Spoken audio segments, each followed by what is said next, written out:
धन्य है वे सेवक जिन्हें स्वामी आने पर जागता हुआ पाएगा। मैं तुमसे यह कहता हूं, वह तुम्हारे कमर कसेगा, उन्हें भोजन के लिए बैठाएगा और एक एक को खाना परोसेगा। संत लूकास का सुसमाचार अध्याय 12 पद संख्या 37। मेरे प्यारे विश्वासियों, आज का सुसमाचार के द्वारा प्रभु ईश्वर के पुत्र जो आदि में शब्द था, जो शब्द मनुष्य बनकर हमारे बीच में आया है, वो आज आपको और मुझे तैयार रहने के लिए, चौकसी रहने के लिए, इंतजार करने के लिए आह्वान देते हैं। और एक तरह से कहें तो चुनौती हम हमारे सामने रखते हैं। किसके लिए इंतजार करने के लिए? तैयार किसके लिए? प्रभु के आने के लिए। प्रिय भाई तथा बहनों, स्वयं प्रभु कहते हैं सुसमाचारों में, आपको वह घड़ी, आपको वह समय पता नहीं होगा कब ईश्वर का पुत्र आपके बीच में आएगा।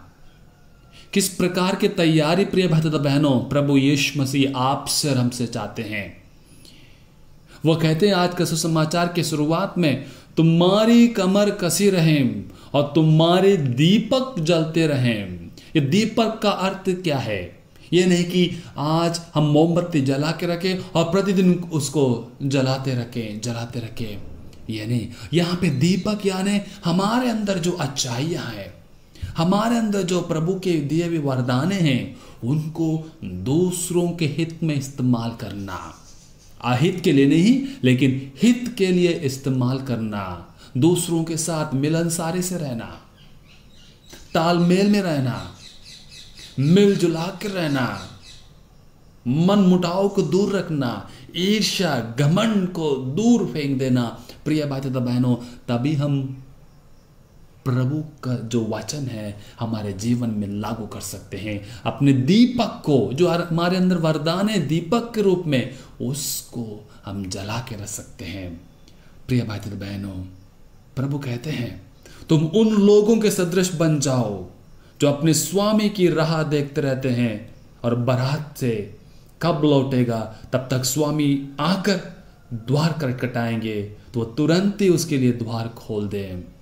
जी हाँ प्रिय भाई तथा बहनों, हमारे स्वामी प्रभु यीशु मसीह किसके रूप में हमारे सामने आएंगे, किस तरह से हमारे सामने आएंगे, आपको भी पता नहीं, मुझे भी पता नहीं। लेकिन यदि हम प्रभु के बताए हुए मार्ग पर चलेंगे, अच्छाइयों को अपनाएंगे, अच्छे रास्ते को अपनाएंगे, हम तैयार रहेंगे, दीपक को जलाते रखेंगे। इसलिए संत पौलुस भी आज का पहले पाठ में हम सबों को कहते हैं, एक ही मनुष्य द्वारा संसार में पाप का प्रवेश हुआ और एक ही मनुष्य के द्वारा मृत्यु भी आया और पाप हमारे जीवन में आया, और एक ही मनुष्य के द्वारा ही पाप मुक्त हम हो सकते हैं, प्रभु यीशु मसीह के द्वारा। प्रिय बंधुओं, आज का दिन जब हम इस पाठ को पढ़ेंगे, सुसमाचार पर अध्ययन करेंगे, अपने आप को पूछ कर देखें, जो वरदान प्रभु ने मुझे दी हैं, क्या उनको सही रीति से इस्तेमाल कर रहा हूं? मेरे अंदर घमंड है, ईर्ष्या की भावना है, मिलनसारी से दूर रहता हूं मैं, एक दूसरों के साथ अच्छे से मेरा जीवन नहीं है। प्रश्न पूछिएगा प्रिय भाई तथा बहनों, हम तैयार कैसे रह सकते हैं? जो दीपक प्रभु ने हमारे अंदर डाला है, हम उसको बरकरार कैसे रखेंगे? एक बात जरूरी है प्रिय भाई तथा बहनों, दीपक जला के रखने के लिए प्रार्थना और विश्वास तेल के समान है, जो हमारे दीपक को, हमारे जीवन को जला के रखता है और दूसरे लोग उसको देखकर उनका जीवन को भी जला सकते हैं। प्रिय भाई तथा बहनों, क्रिस्तीय जीवन सरल जीवन नहीं है। क्रिस्तीय जीवन ये नहीं कि हम हर दिन खुश रहेंगे, ईसाई बनने का अर्थ यह नहीं कि हमें सब कुछ मिलेगा, लेकिन प्रभु का राह अपनाएंगे तो कांटों का राह हो सकता है, पथरीली जमीन हो सकती है, क्योंकि स्वयं प्रभु ने कहा है और उन्होंने हमारे सामने वो करके दिखाया है। जीवन सरल नहीं है, जैसे उन्होंने क्रूस का रास्ता अपनाया था।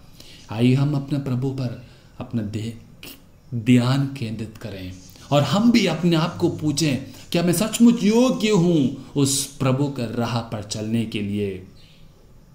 क्या मैं सचमुच योग्य हूं उस प्रभु का राह पर चलने के लिए? आमीन।